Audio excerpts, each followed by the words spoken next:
Hi, I'm Travis Schwartz, and this is my tutoring video for microeconomics.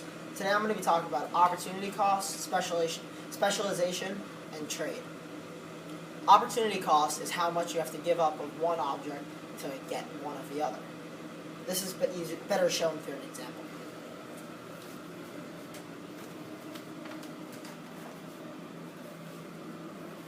In this example, we're using inputs. There's two people, John and Lisa, and they're both making bags of potato chips. Or pretzels. It takes John 1 hour to make a bag of pretzels and 2 hours to make a bag of chips. And it takes Lisa 2 hours to make a bag of pretzels and 1 hour to make a bag of chips. In this, you have to know, though, that all other inputs are equal, because otherwise it would not be an accurate thing. So since this is an input problem, you can use the acronym IOU, which stands for input, which tells you this is an input problem, other, under. So let's see what this means. So let's start with John to find his opportunity costs. So for him, 1 bag of pretzels, so you do the other under. So the other is chips, so that goes under. And then pretzels goes on top. So that means 1 bag of pretzels for John is equivalent to half a bag of chips, which means he could make 1 bag of pretzels for every half a bag of chips he makes, or every bag of pretzels he makes, he has to give up half a bag of chips. So now we'll find chips. So you go other on the bottom, so 1's on the bottom, 2's on top. So that means for every bag of chips John makes, he has to give up 2 bags of pretzels. Now we'll do Lisa. So pretzels, so other, under, so 1's on bottom, 2's on top. So Lisa's opportunity cost for pretzels is 2 bags of chips.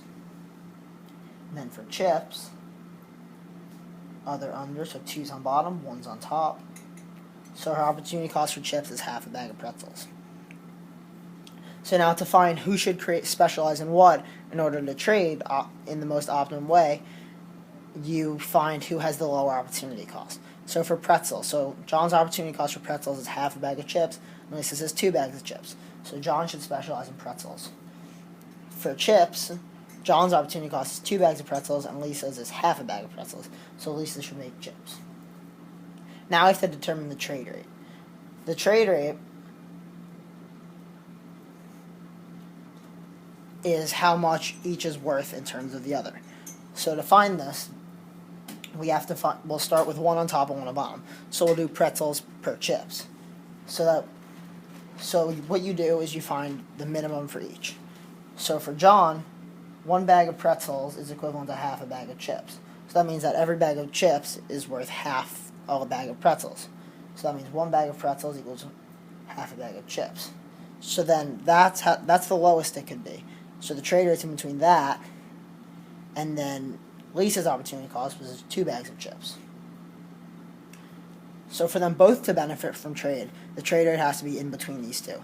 If it's here, only Lisa would benefit, and if it's here, only John would benefit.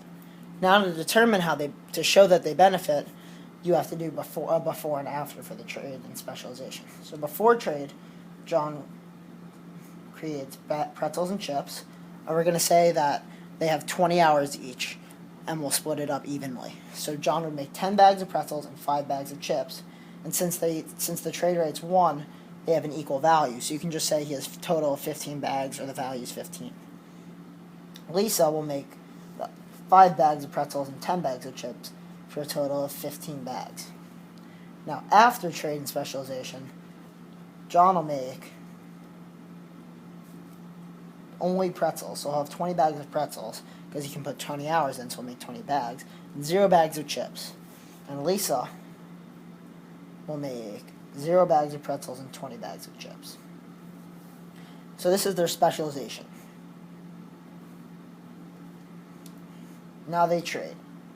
So they're going to each give up 10 bags. So John's going to give up 10 bags of pretzels and in turn gain 10 bags of chips because there's 1-to-1 trade ratio. So that gives him 10 bags of pretzels and 10 bags of chips. Lisa's going to gain the 10 bags of pretzels and lose 10 bags of chips, giving her as well 10 bags of pretzels and 10 bags of chips. Add these together and you get 20 for each of them, which is a 5-bag increase from before trade, specialization and trade. You can also use output instead of input for this. So the example for this is now John and Lisa are instead making staplers and cars.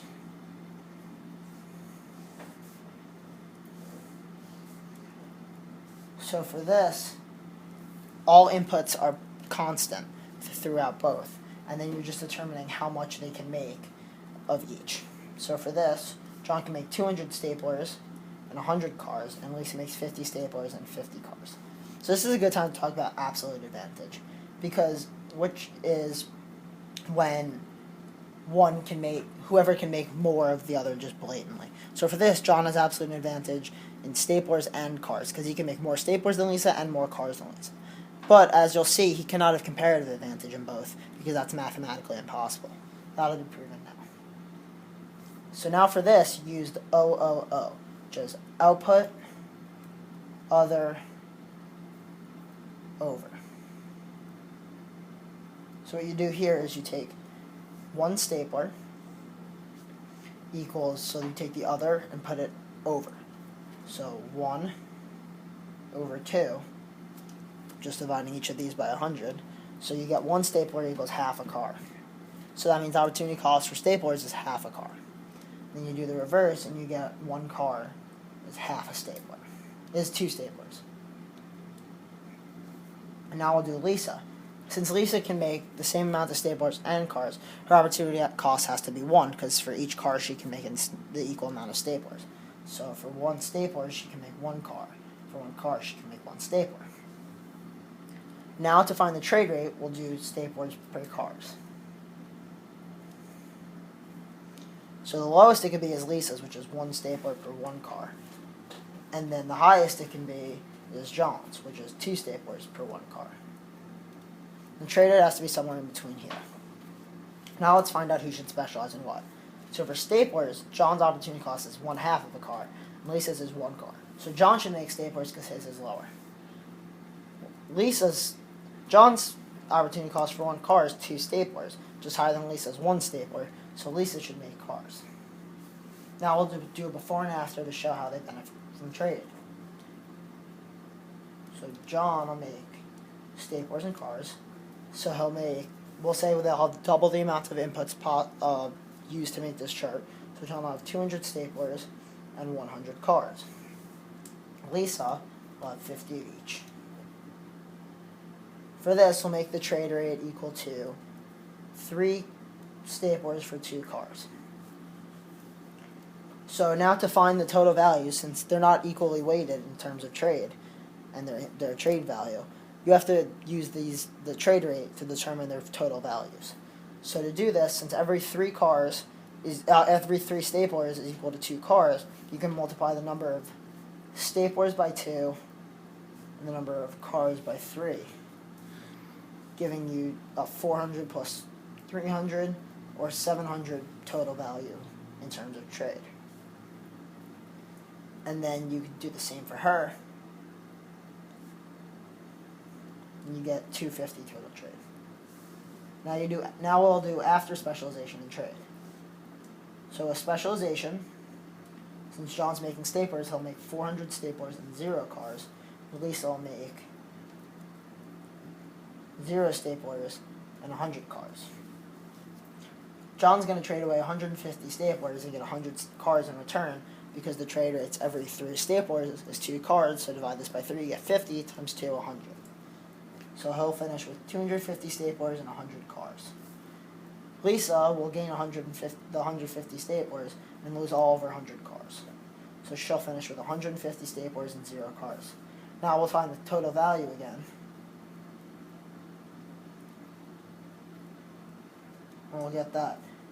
John has 100 total value, which is 800 total value, which is 100 more than he started with before specialization and trade. And Lisa has a 300 total value, which is 50 more.